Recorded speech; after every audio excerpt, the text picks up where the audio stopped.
Everyone is present. Borough President is present. All three council members are present. Here comes the commissioner. Uh, all- Hi, how are you? Hi, how are you? And Good all afternoon, Commissioner. three community boards are present. So we are good to go. Let me brought in my flag Evening, from Commissioner. outside. So if I have we a can all smaller one if you'd like. it doesn't matter. Like I said, I just grab it off the outside of the house just in case when I'm doing this from home. Okay, if we could all say the pledge, please. I pledge Pledge allegiance allegiance to To the the to the flag flag flag of the of the United States States of of America, America Of America. and to the And republic to for the which it republic stands, for which it which it stands, stands, public, one one nation, which nation, stands, under under God, God, under nation, under indivisible, God, with liberty and indivisible, justice for with all. liberty liberty, and justice for and all. justice for all. Okay. If I can just one more housekeeping issue for the board. Brooke sent out the minutes to everybody from last meeting. If I could just entertain a motion to accept the minutes, Motion please. to accept, Sherry first. Can I have a second, please, from someone? second, Joe second. second Thank CB2. you. Okay. DOT, the floor is yours. We are going to hear their presentation on the open streets. Thank you for having us. I appreciate it. We're very anxious and excited to present to you the new launch of our Open Streets program. It's been really successful, and we're very proud of what we've accomplished so far in such a short time. I remember when we launched it, Kyle, you remember back in the end of June last year, and it was just 24-hour phone calls and emails and just trying to get everything off the ground. And we've come so incredibly far since then. And I'd like to, without further ado, turn it over to my colleague, Kyle, who is doing such an amazing job with this program and just wants to give you all an update and overview of our new launch. Go ahead, Kyle.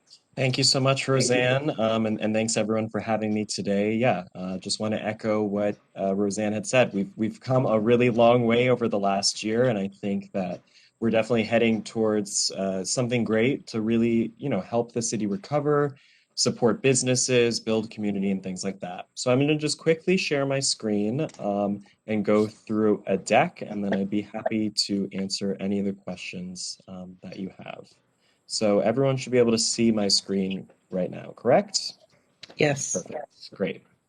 So at the baseline, open streets are corridors that are prioritizing pedestrians and cyclists and really transforming the streets into public space.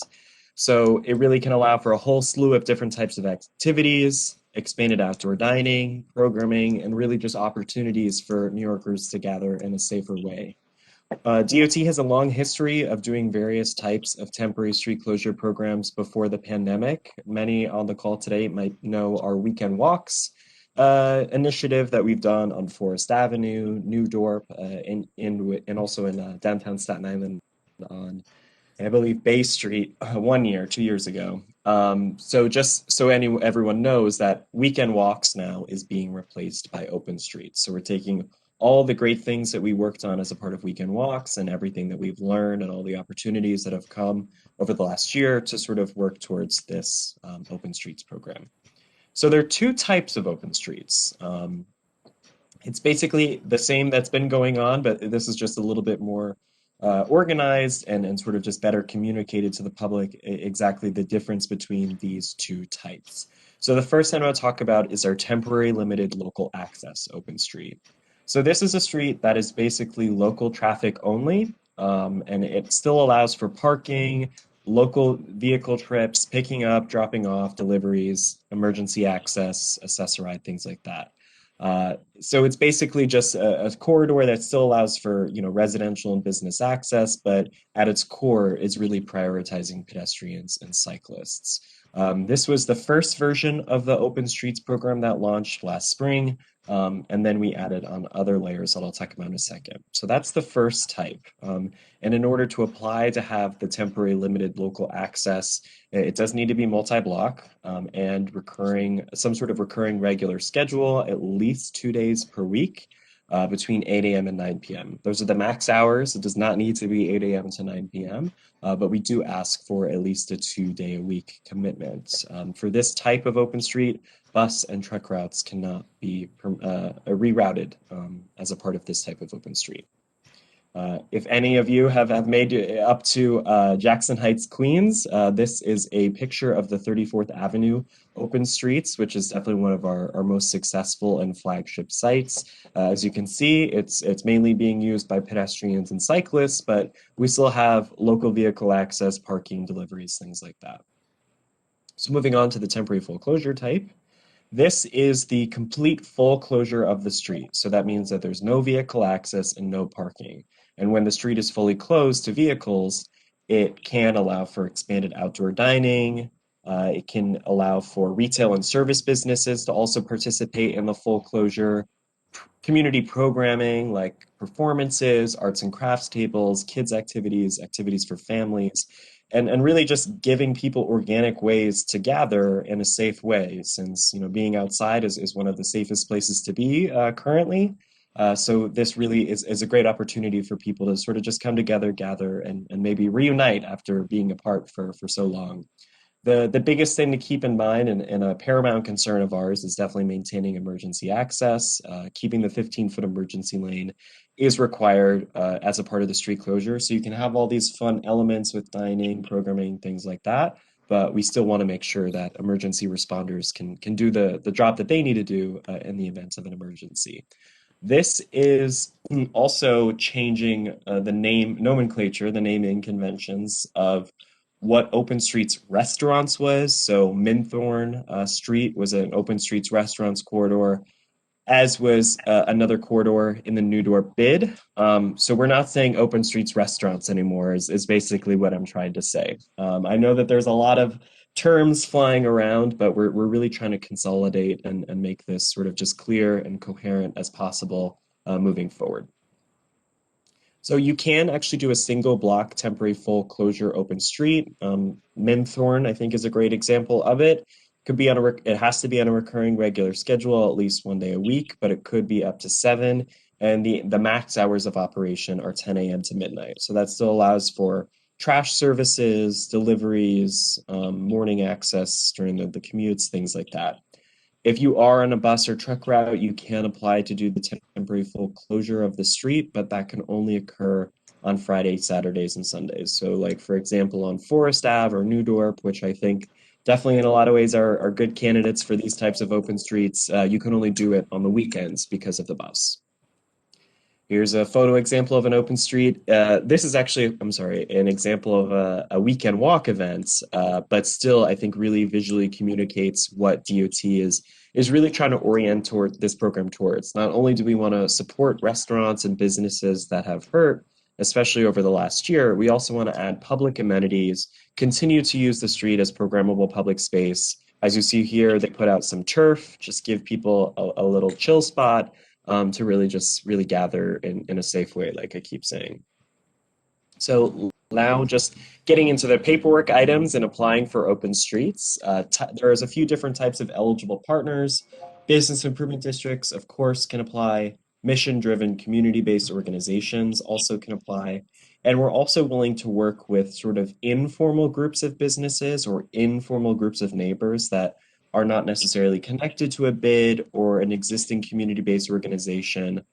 So like 3 or more businesses could apply to do an open street, or a group of neighbors could come together to also apply to have an open street. So we're pretty flexible on the different types of partners that we'll work with. But regardless, we want these partners to, of course, have strong ties to the community. This can't, you can't be someone from some other place and try to do something in a community that you really have no ties to, whether that's you live there, you do business there, you work there, whatever. You just need to have some sort of strong tie. And the last item is something that I already touched on, is that you do not need to be a formal nonprofit organization in New York State, since that's where you would register to do that, in order to apply for open streets. And I really want to underscore that this is a partner-oriented program. Our partners really are a key part of the success of this program, and I really cannot underscore how valuable they are in the success of this program. In terms of what is expected of our partners, though, it's really the A to Z of open streets, putting up the barriers, making sure they're in place throughout the day, breaking them down at the end of the day. We might ask you to add some signage and things like that. Moving the barriers in the event of an emergency, whether that is if a fire truck or ambulance needs to get through, or if there's a weather emergency and open streets are temporarily suspended. And you really are just coordinating all operations and any programming that you want to potentially add onto the open street, whether that's participating restaurants, adding arts and crafts tables, performances, things like that. And the final expectation is to just do regular messaging to the public and outreach related to the open street. So people have the opportunity to contribute, so people know about this open street, so they know that they have this great asset in their own community. And also just like honor the fact that these are inevitably going to impact people and they need to know this information so they can continue with business as usual day-to-day activities. So that's the final components. In terms of applying, there are just a few documents that partners would need to apply. If you've ever worked with us through Weekend Walks or if they've ever done a SAPO permit event through the Street Activity Permit Office at City Hall, a lot of these items will be pretty familiar. The first is a site plan, just a general simple layout of where things are with the 15-foot emergency lane, run a show with just the street closes at this time, reopens at that time. Management plan about, we will make sure the barriers are in place. We will have this emergency protocol set up. And then the outreach plan is just how you'll regularly message this to the public. The last two items, the programming plan and the budget plan, are actually optional. Programming plan is only required if you're going to be adding, non-commercial elements to your open street, such as, like I said, the arts and crafts table, the performance, things like that. And then the budget plan is something that we're asking partners to put together now as the city continues to identify resources to support our partners in this work. So we'll already have an idea as to how much this costs. So if we do get funding, we will then already have all the necessary documents that we need in order to disperse this to our partners. The last section of the deck is just talking about what you can actually do at open streets. Of course, outdoor dining is, I think, one of the core functions of our most successful open streets. Businesses with valid Department of Health food service establishment permits can participate. If the street is wide enough, they can expand all the way into the street, so long as the emergency lane is maintained. We also, at the end, sort of closer to the fall 2020, there was the Open Storefronts program that was announced, which is sort of the cousin of open restaurants that allows retail and service type businesses to participate and give them a sort of recovery tool from the pandemic. So these types of businesses can also participate in the Open Streets program.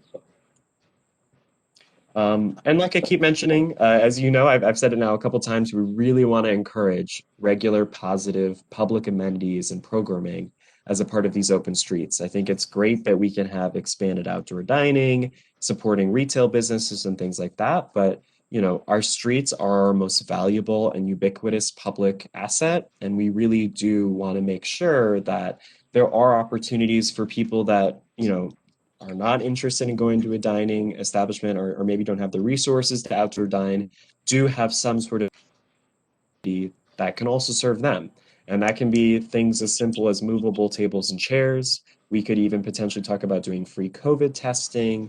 It's really, the opportunities are pretty bountiful in terms of what types of programming we could look to add. These are really the perfect venues to showcase all of the unique features of New York City's communities and the diverse culture that our city harbors.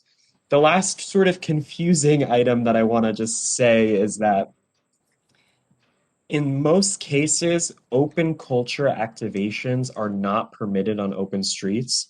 Open Culture is a program that was recently announced probably a month ago at this point, where eligible types of institutions and businesses, especially like concert venues, theaters, comedy clubs, things like that, can do like ticketed events in the street. Truth be told, I don't know how much we're going to see of that in Staten Island. I think that's definitely going to be a lot in Manhattan, where we have a lot of our cultural institutions, but I know Staten Island has a lot of cultural institutions itself. But the thing that I just want to make abundantly clear is that these types of activations are not permitted on open streets. So that's a conversation that we'll probably have with our partner. But if you have any questions about that, I'm happy to unpack that a little bit more at the end of the presentation. Here's a great example of the 34th Avenue open street again. You can see there's a lot of different things happening. We have a yoga class, there's childcare, there's an obstacle course for kids. The street is pedestrianized and made cycling friendly. And I think that this is a really good example of what open streets can be as community hubs. In terms of the policies related to programming, you do just need to get a SAPO permit from the Street Activity Permit Office, keeping a certain amount of distance from outdoor dining setups. At this point, it is 15 feet of distance. And currently, the restrictions in New York State on gatherings are capped at 200 people. I think that will probably evolve as the city reopens and hopefully COVID rates go down. That is set by the state, though. And any additional guidelines related to programming on open streets will be posted as they're available. So that is the conclusion of my presentation. If there are any questions, you can feel free to contact the Borough Commissioner's office or reach out to the openstreets@dot.nyc.gov email. I also would suggest everyone go to the Open Streets website at nyc.gov/openstreets just to get more information about the program, including the application, where existing open streets are, and hours of operation. So thank you so much for your time. And now, if it works for everyone, we'll go to questions. Thank you, Kyle. That was very, very helpful. Thank you. Thank you. Kyle, is it possible for us just to get a copy of the presentation so we can file it with the Borough Board presentation? Yes, no I've problem. asked Sherry for a copy. Okay. Yeah, I'd like you to All right, set so I'm that going to open it up. free. Okay.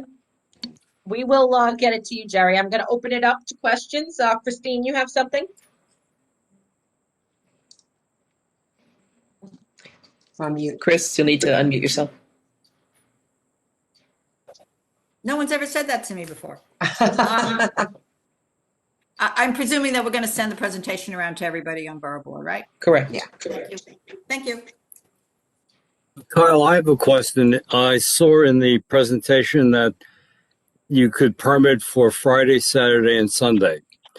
Would DOT be giving permits to a major commuter street like Forest Avenue for a Friday? So yeah, restrictions related to doing a temporary full closure of the street could only be on Friday evenings or Saturdays or Sundays. Okay. In my experience working on Forest Avenue, something tells me that they're not going to want to close Friday, Saturdays, and Sundays, but we're really flexible on our end because we don't want to leave anyone out of open streets this year. Thank you. The thing is, we do want to be inclusive of, all neighborhoods, and some streets obviously are easier than others. Minthorn Street is a perfect example for us over here. 9th Street is another good example in New York. They just work, it doesn't really impact traffic that much by closing those streets. So, but we do want to be, broaden our participation on Staten Island. So not that it's just one particular community, and again, if you can think of streets in your communities that would be amenable to some type of a treatment like that, to an open streets, we certainly want to be able to provide this to our residents across the island. Not just in any particular one community board. So, and it does tremendously help the community. You're able to get out in a safe environment. So it's something that, we're very proud of. Okay, anybody else have any questions? Okay, thank you, DOT. We appreciate it. Thank you, Commissioner. Thank you. Very nice. Thank you for giving us the opportunity. Appreciate it. Thank you, Kyle. Great job. Yeah, Bye, thank you so everyone. much. Thank you. Have a Thank great you. day, everyone. Thanks, Thank Scott. Thank you. Bye. Okay, so moving right along, we did not have any correspondence for the month. Any old business from any of the members? Any new business? Well, I just have a question Yes. in reading today's advance regarding the Borough Bike Program, which has been terminated before it even began. They came and made a very nice presentation last year. Any other information other than what I read in the newspaper? That's all we have as well. You should have asked while DOT was still on. I don't like to do things without getting the prior approval of putting anyone on the spot and so on. I didn't want to. Well, you could have just respectfully asked, and then she could have gotten back to you if she didn't know. But we will reach out and we'll see if we can get you any other information. Okay, so for next month's presentation, DOT will be back. They will be presenting their master plan. So we will get some information about that. Okay, can I enter, if no one has anything else, can I entertain a motion to adjourn, please? Can I have a first? Motion to adjourn, Jerry CB1. first, Debbie I'm sorry, who was Second. second? CB2? Debbie Zerico, Thank you, Debbie. CB2. Okay, meeting is adjourned. Thank you everyone for coming. Good seeing you all. See Have everyone. a good afternoon, everyone. Be well, Thanks, stay everyone. safe. Okay. Okay, bye. Bye.